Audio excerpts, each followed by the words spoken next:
بنگلہ دیش سے اشتیاق ودود صاحب نے ڈپریشن کے متعلق پوچھا. ہم اس کو کئی مرتبہ عرض کر چکے کہ ڈپریشن کا آخر مسئلہ کیا ہے، ہوتی کیسے ہے.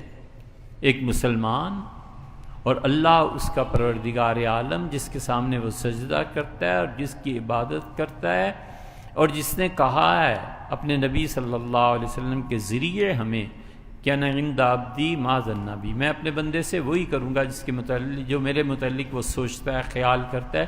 ضرورت کس ڈپریشن کی پڑ گئی بھیا؟ اللہ کے متعلق کیا گمان؟ اچھا گمان رکھ کے بندگی غالب رہنی چاہیے، اور حالات اور احوال، تنگی کے، خوشی کے، سب کو اللہ کی طرف جانے. جب یہ سب کچھ لکھا جا رہا تھا تو اس وقت تو آپ بولے نہیں. اب جب وہ ظاہر ہو رہا ہے تو اب آپ بولتے ہیں، اب آپ کہتے ہیں کہ یہ ہو گیا وہ ہو گیا. جب لکھا جا رہا تھا اس وقت بولتے ہیں نا، اس وقت تو آپ نے کچھ نہیں کہا. تو اس لیے کوئی ڈپریشن، کوئی مایوسی نہیں، خوش رہیے. جو تسبیحات اللہ کے ذکر پہ حضور صلی اللہ علیہ وسلم بتائی ہیں، اس سے کثرت سے پڑھیے. اللہ کی بہت کثرت سے حمد کیجئے، تعریف بیان کیجئے. قرآن کریم میں جہاں جہاں اللہ کی تعریف آئی ہے نا، خود اللہ نے فرمائی ہے، ان آیات کو الگ کر کے لکھ کے اسے پڑھیے. کچھ نہیں ہے. کیا ڈپریشن ہے؟ سمجھ ہی نہیں آتی. اللہ کے ہوتے ہوئے مایوسی، حق تعالی شانہ کے ہوتے ہوئے کسی کو اس کے مسائل کا حل نہ ملے. اس پہ تو یہی وہ بات یاد آتی ہے. ایک خاتون آئی تھیں، بچی اس کی بیمار تھی، تو اس نے شیخ مولانا زکریا صاحب رحمۃ اللہ علیہ کہا کہ حضرت مجھے تعویذ چاہیے. مولانا الیاس صاحب رحمۃ اللہ علیہ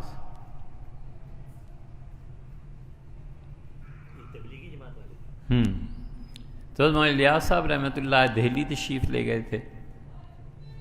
وہ آئی تو ان کا چچا دہلی گئے ہوئے، وہ دہلی چلی گئی. معلوم ہوا حضرت سہارنپور آ گئے ہیں.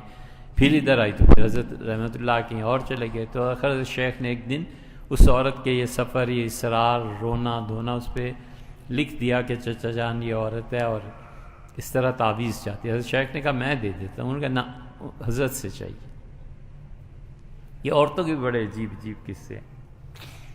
امام ابو حنیفہ رحمۃ اللہ علیہ کی والدہ شہر میں ایک تھے، واز کرتے تھے، خوب قصے سناتے تھے. عورتیں جاتی تھیں واز سننے، سب روتی تھیں. بڑی تسلی ہوتی تھی کہ بڑا اللہ والا بزرگ ہے. امام ابو حنیفہ رحمۃ اللہ سے والدہ نے مسئلہ پوچھا تو انہوں نے کہا نہ تم نہیں بتاؤ، ان سے پوچھ کے آؤ، وہ مسئلے سچے بتاتے ہیں، تم ایسے ہی. امام صاحب رحمۃ اللہ علیہ ان کے پاس جاتے تھے، مجتہد مطلق تابعی رحمہ اللہ، اور ان سے پوچھ کے آتے تھے مسئلہ، اور والدہ کو کہتے تھے کہ انہوں نے یہ مسئلہ بتایا. ایک دن چلے گئے حضرت ماں کے، والدہ صاحبہ کے کہنے پہ، تو ماں کے اصرار پہ مسئلہ. اس نے کہا حضرت اب میرے پاس کیوں آتے ہیں؟ مجھے تو آپ کو پتہ ہے آتا جاتا تو کچھ ہے نہیں. عورتیں ایسے ہی رونا دھونا ہو جاتا ہے ان کا. تو ایسے کریں، مسئلہ تو بہت ہی پیچیدہ، آپ مجھے بتا دیں، میں پھر آپ کو بتا دیتا ہوں. امام صاحب رحمۃ اللہ نے فرمایا یہ ہے مسئلے کا حل. اس نے پھر دوہرایا کہ حضرت یہی ہے. ہم کہاں کہ لیکن بتا دینا جا کے. تو اس لیے یہ جو کیا بات تھی، حضرت نے تعویذ کو لکھا، چچا جان کی یہ حالت ہے، اور میں کہتی ہے تمہارا بھی تعویذ نہیں چاہیے. تو مولانا الیاس صاحب رحمۃ اللہ نے دہلی سے ایک تعویذ بھیجا اور اسے کے ساتھ لکھا کہ مولانا زکریا اگر اس عورت کو، اس کی بچی کو نا اس تعویذ سے بھی آرام نہ آئے تو پھر مر جائے، اب یہی حل ہے. شیخ فرماتے ہیں حضرت کا ایسا مزاج ہی نہیں تھا. جب وہ تشریف آوری ہوئی تو میں نے پوچھا کہ حضرت چچا جان یہ آپ نے کیا لکھ دیا؟ فرمانے لگے حضور صلی اللہ علیہ وسلم نے اس دعا کی تلقین کی تھی کہ جو یہ پڑھے گا اسے شفا ملے گی. اس پہ بھی کسی کو نہ شفا ملے اور میرے تعویذ سے ملے تو مر جائے اچھا. اس سے بھیا کس چیز کی ڈپریشن؟ اللہ پہ ایمان ہے، اعتماد ہے، بھروسہ ہے. زندگی کی مشکلات ہیں، مشکلات کو فیس کرنا، مشکلوں میں جینا، مخالفت کو برداشت کرنا.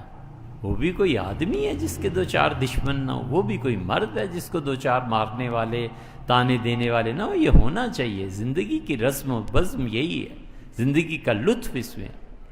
اگر یہ چیزیں نہ ہوں تو والدہ صاحبہ کے پاس چلے جانا چاہیے، اہلیہ محترمہ کے پاس چلے جانا چاہیے، پھر زندگی بھی نہ رہے۔ مردوں کی زندگی وہ تو گھوڑے پہ جم کے بیٹھنا ہے، سرکش گھوڑے کو قابو میں کرنا۔